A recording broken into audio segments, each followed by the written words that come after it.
We begin our story today in Canada, a nation known for its peaceful communities and vibrant multicultural celebrations. However, that peace was shattered when police announced they had charged a man, 30-year-old Kai Adam Low, with 8 counts of second-degree murder. This tragic development is connected to the devastating deaths of 11 innocent individuals who were attending a lively street festival in the heart of Vancouver. At least 20 others were injured, some critically, when an SUV was recklessly driven straight into a joyous crowd at high speed, turning what was meant to be a night of celebration into a scene of unimaginable horror. The incident occurred just after 8 p.m. local time on a Saturday evening. It was a time when the Filipino community, a vital and cherished part of Vancouver's diverse fabric, had come together to celebrate an important cultural event, the beloved Lapu-Lapu Festival. What was supposed to be a vibrant evening filled with music, food, dance, and unity instead ended in chaos and heartbreak. Canadian Prime Minister Mark Carney did not hesitate to address the nation. He solemnly described the event as a deliberate and intentional attack, a heart-wrenching betrayal of the spirit of the evening. Authorities have since revealed that the suspect, Lowe, has a documented history of serious mental health challenges. In light of this, police have clarified that they are not currently treating the attack as an act of terrorism, but rather as the tragic result of an individual's mental health crisis, spiraling into violence. As the city reels, live images from Vancouver show a heartbroken community gathering. Candlelight vigils, makeshift memorials, and silent prayers fill the streets. Grieving citizens come together in churches, parks, and community halls, united in mourning, determined to honor the memories of those lost and to support the survivors who now face long roads to recovery. Our chief international correspondent, Lisa Sett, has been closely following every development of this heartbreaking story. In a moment captured by news cameras, we see something profound, a moment of rare calm and deep communal comfort. Members of Vancouver's Filipino community, devastated and broken, gather within the walls of their church. Here, among the flickering candles and tearful embraces, they find solace in one another's presence. They mourn not only the loss of neighbors and friends, but the loss of their shared sense of safety and joy. One community leader voiced the collective grief poignantly. "We are shattered, collectively shattered as one body. Yet even in our brokenness, we are finding the strength to come together, to hold each other up, and to walk through this dark valley side by side." The previous night had started so differently. The festival had opened under a sky painted with golden sunshine, the streets alive with music, laughter, and colourful displays of heritage.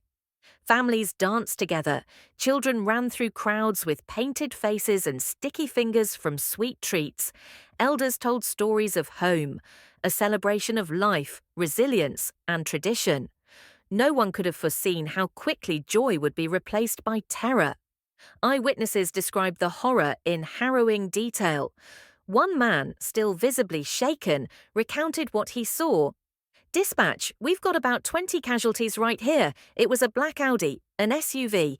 It came from the top of the street and it didn't slow down. It just kept pushing the gas, full throttle, barreling through the entire block. He ploughed into everyone in his path. There was no hesitation."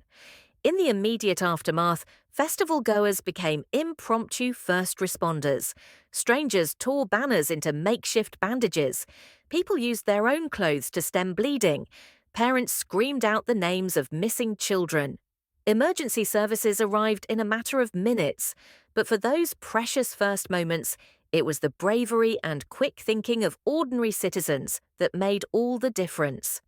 At this point, authorities have confirmed the loss of 11 lives, spanning an age range from just 5 years old, a child with a future filled with dreams yet to unfold, to 65 years old, a life rich with experiences and wisdom. Each number, Each statistic represents a universe of memories, dreams, families now left grappling with unbearable loss. Many more remain hospitalized, some still in critical condition. Several victims have yet to be formally identified, compounding the anguish for families who wait desperately for news, torn between hope and dread. In Canada, a country that often prides itself on its relative safety and its tradition of peaceful, respectful coexistence, violence of this magnitude is not just rare, it is shocking. The entire nation feels the tremors of this attack, and for many, there is a sense that something fundamental has been wounded. Prime Minister Carney gave an emotional address to the nation saying, "Like all of you, I am heartbroken, I am shocked, and yes, I am angry. Angry that such senseless violence could erupt on what should have been a day of unity and celebration. Our hearts break for the victims, for their families, for everyone who has been touched by this tragedy." The timing of this calamity only deepens the nation's anguish.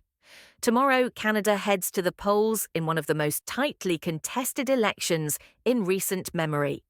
What was meant to be a time of decision, of hopeful vision for the future, is now overshadowed by mourning, fear, and urgent questions about the kind of leadership Canadians want, and the kind of country they hope to build or preserve. Across the nation, conversations ripple with pain and concern. Citizens are asking hard questions. What led this one man down such a dark and destructive path? Could this tragedy have been prevented? What more can be done to address mental health crises before they escalate into violence? And above all, how do we as a society heal from something like this? In Vancouver, vigils continue into the night. Streets that had been sites of celebration are now lined with flowers, candles, and handwritten notes. Songs of mourning rise into the night air, blending with the soft sobs of those who have lost so much. And yet, even amid the overwhelming sorrow, there are glimmers of resilience. Volunteers organise meal trains for families affected. Counselling services are offered freely. Strangers embrace in the streets. Unity, even in brokenness, becomes a lifeline.